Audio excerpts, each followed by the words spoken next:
Hello friend, नमस्कार। मैं आज आप लोगों को कक्षा 12वीं के फ्लेमिंगो बुक का चैप्टर नंबर 2 लास्ट स्प्रिंग को एक्सप्लेन करूंगा। लास्ट स्प्रिंग को अनीश जंग ने लिखी है। अनीश जंग ने एक बुक लिखी है जिसका नाम है last spring stories of stolen childhood.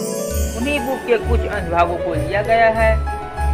उन्होंने अपनी उस बुक पर भयानक गरीबी एवं परंपराओं का विश्लेषण किया है जो उन बच्चों को शोषण से भरे जीवन की ओर ढकेलता है। इस चैप्टर को लेखिका ने 2 भागों में विभाजित किया है। ये 2 अलग अलग कहानी है। पहला कहानी है साहेब की तथा दूसरा है मुकेश नाम की एक लड़के की। पहले कहानी का नाम है sometime I find a rupees in the garbage तथा दूसरा कहानी का नाम है I want to drive a car. इन दोनों कहानी में दोनों कैरेक्टर अलग अलग है तथा ये दोनों अलग अलग कहानी है तथा इनमें दोनों कैरेक्टर अलग अलग है।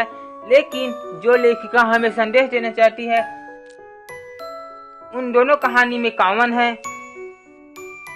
लेखिका हमें ये संदेश देना चाहती है कि जो गरीब होते हैं उनसे तो लोग बड़े बड़े वादे करते हैं लेकिन उन्हें पूरा कोई नहीं करते।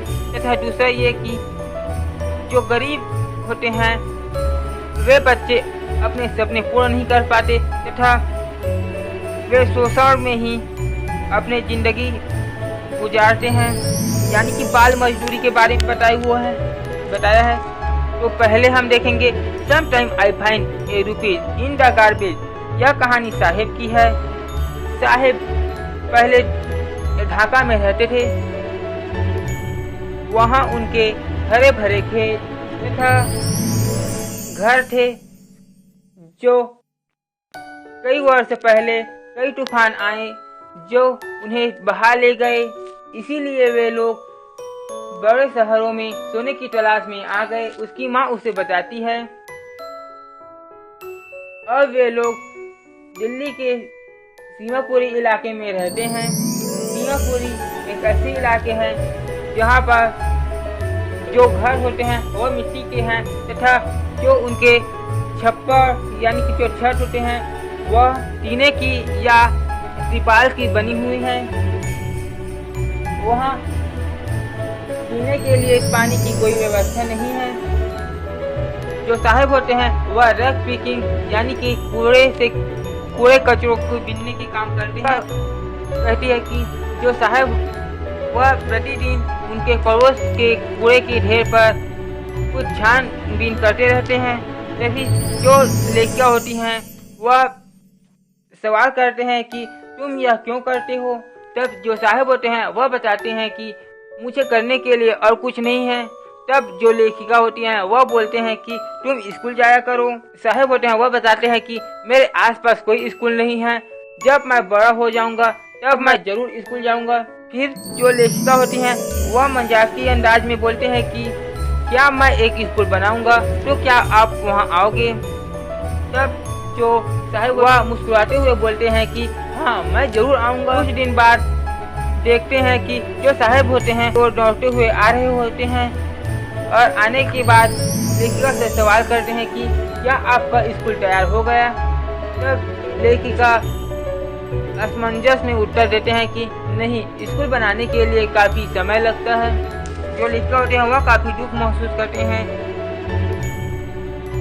वो सोचते हैं कि मैंने ऐसा वादा क्यों किया जिसे मुझे पूरा ही नहीं करना था। फिर लेखिका को यह महसूस होते हैं कि इस तरह से कई बड़े बड़े लोग हैं जो बड़े बड़े वादे तो करते हैं लेकिन उन्हें कोई नहीं निभाते। फिर जब लेखिका साहेब को कुछ महीने तक जान लेने के बाद उनके नाम पूछते हैं तब साहेब जोर से कहते हैं कि साहेब ए आलम।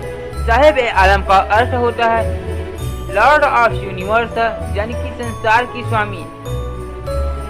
जो साहेब होते हैं वह अपने नाम की अर्थ नहीं जानते। अगर वे जानेंगे तो वे अपने नाम पर विश्वास नहीं करेंगे क्योंकि ऐसे अनभिज्ञ अर्थ। फिर जो साहेब होते हैं वे बिना जूते चप्पल पहने हुए सड़कों पर जा रहे होते हैं। तब जब लेखिका कहते हैं कि चप्पल क्यों नहीं पहने हुए हो। तब वह कहते हैं कि मेरी माँ मेरी चप्पल को टाक यानी कि जो सज्जे स्लेप होते हैं उससे नीचे नहीं उतारी है। तभी दूसरे लड़के बोलते हैं कि यदि इसे नीचे उतार कर दे देता तब भी ये नहीं पहनते, क्योंकि ये हमारे ट्रेडिशन है। तभी जो लेखिका होती है उन्हें एक कहानी याद आ जाते हैं। वह कहानी उडुपी की है। वहाँ एक व्यक्ति रहता था जो पुराने मंदिर के पास से गुजरकर अपने स्कूल जाया करते थे, जहाँ उनके पिता पुजारी थे।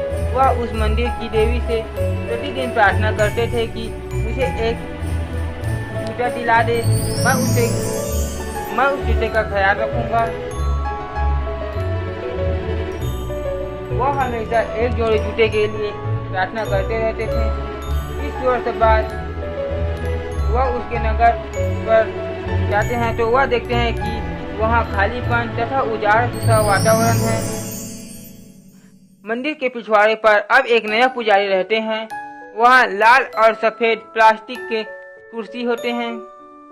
एक लड़का होते हैं जो कि ग्रे कलर की वर्दी पहने हुए होते हैं और जुर्बते तथा जूते भी पहने हुए हैं। वह हाँफते हुए स्कूल से आते हैं तथा जो उनके स्कूल के थैले होते हैं, जो बैग होते हैं, उसे एक सिमट जाने वाली पलंग यानी कि जो फोल्डिंग बेड पर फेंक देते हैं। लड़के को देखते हुए लेखिका को दूसरे लड़के की जो प्रार्थना का स्मरण करते थे उसकी देवी माँ से की थी। जब उसे अंत में जूते प्राप्त हो गए तो वे उन्हें कभी नहीं खोना चाहते थे।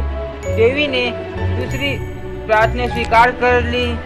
वर्तमान में पुजारी के पुत्र जैसे लड़के अब जूते पहनते थे, किंतु कई अन्य जैसे मेरे पड़ोस के कचरे पीने वाले जो साहेब हैं वे लोग आज भी जूते नहीं पहनते। दिल्ली से मीलों दूर है, वहाँ अवैध रूप से सरकारी जमीन पर कब्जा जमाए हुए हैं। ये बांग्लादेश से 1971 में आए थे। साहेब भी इसी परिवार में से एक है। जब सीमापुरी एक उजाड़ स्थान था, अभी भी यह ऐसा ही है, किंतु अब यह खाली नहीं है। मिट्टी से बने मकान तथा जिन पर टीनों तथा तिरपालों की रहते हैं, वहाँ पानी की कोई व्यवस्था नहीं है। यहाँ 10,000 से भी अधिक कचरे पीने वाले लोग रहते हैं। वे लोग 30 से भी अधिक वर्ष पहले यहाँ बिना पहचान के रह रहे हैं। उनके पास केवल राशन कार्ड एवं मतदान सूची में नाम शामिल है। राशन कार्ड जो कि उन्हें अनाज खरीदने के लिए समर्थन बना देते हैं। जो भोजन होते हैं वह पहचान पत्र के तुलना में अधिक आवश्यक है। आगे हमें लेखिका बताते हैं कि जो बच्चे होते हैं उनके लिए कचरा बीनना एक आश्चर्य से और कुछ नहीं होते, क्योंकि उन्हें कभी कभी सोने के सिक्के मिल जाते हैं। लेकिन जो बुजुर्ग लोग हैं उनके लिए कचरे बीनने का अर्थ है सर्वाइवल, यानी कि जीवित रहने के लिए। सर्दी की एक सुबह साहेब लेखिका के पड़ोस में टेनिस के खेल देख रहे होते हैं। साहेब भी टेनिस के जूते तथा सफेद रंग की कपड़े पहने हुए होते हैं और जो उनके जूते होते हैं उनमें कोई एक जूते पर छिद्र होते हैं। वह जूते किसी अमीर व्यक्ति के छोड़े हुए हैं। साहेब उसी सुबह साहेब दूध के बूथ की ओर जा रहे होते हैं। हाथ में एक स्टील का कनस्टर होता है। लेखिका को इशारा करते हुए कहते हैं कि वह चाय की दुकान पर कार्य करते हैं। उसे 800 रुपये देते हैं तथा सभी वक्त के भोजन भी देते हैं। वह उस काम से पसंद नहीं है, क्योंकि अब वह अपने स्वयं का मालिक नहीं रहा।